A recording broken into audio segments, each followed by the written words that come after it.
LIC housing finance की ओर से सोमवार को बाजार बंद होने के बाद वित्त वर्ष 2024-25 की दूसरी तिमाही के नतीजा पेश किए गए हैं।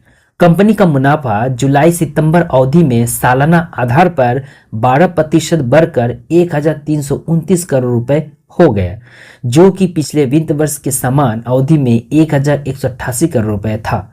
कंपनी का आय और मुनाफे में बढ़त की वजह होम और प्रोजेक्ट सेगमेंट में लोन वितरण बढ़ना है। सोमवार को कारोबारी सत्र में कंपनी के शेयर में दमदार तेजी रिकॉर्ड की गई है। एलआईसी हाउसिंग फाइनेंस की रेगुलेटरी फाइलिंग के मुताबिक 30 सितंबर को खत्म हुई तिमाही में कंपनी के आय सालाना आधार पर 2.5% बढ़कर 6,926 करोड़ रुपए हो गई है, जो कि पिछले वित्त वर्ष के समान अवधि में 6,758 करोड़ रुपए थी। एलआईसी हाउसिंग फाइनेंस की ओर से उम्मीद जताई गई कि फेस्टिव सीजन के कारण आने वाली तिमाही में वृद्धि देखने को मिल सकती है। इसके साथ ही अफोर्डेबल हाउसिंग और ग्रामीण इंफ्रास्ट्रक्चर्स पर सरकार का फोकस होने की फायदा कंपनी को मिलेगा।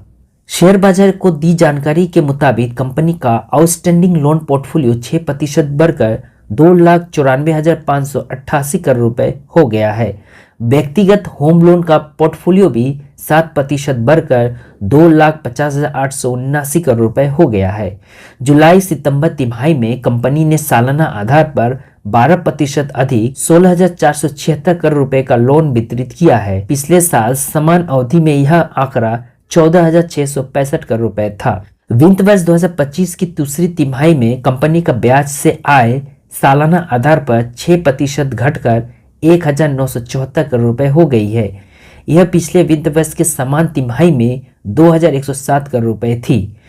वित्तीय तिमाही में कंपनी का मार्जिन घटकर 2.71% था, जो कि पिछले वित्त वर्ष की समान तिमाही में 3.04% था। वित्त वर्ष 2025 की पहली छमाही में कंपनी ने 29,391 करोड़ रुपए का लोन का वितरित किया है। वित्त वर्ष 2024 की पहली छमाही में यह आंकड़ा 25,521 करोड़ रुपए पर था।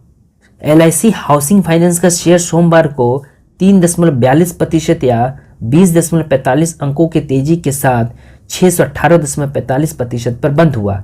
इस साल कंपनी के शेयर में 9.88% की तेजी दर्ज की गई। एलआईसी हाउसिंग का 52 वीक हाई 826.75 रुपए और 52 वीक लो 432 रुपए है।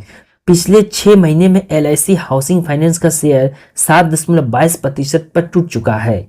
वहीं पिछले एक साल में शेयर ने 37.24% का रिटर्न दिया। एलआईसी हाउसिंग फाइनेंस का मार्केट कैपिटल 34.03 हजार करोड़ रुपए का है।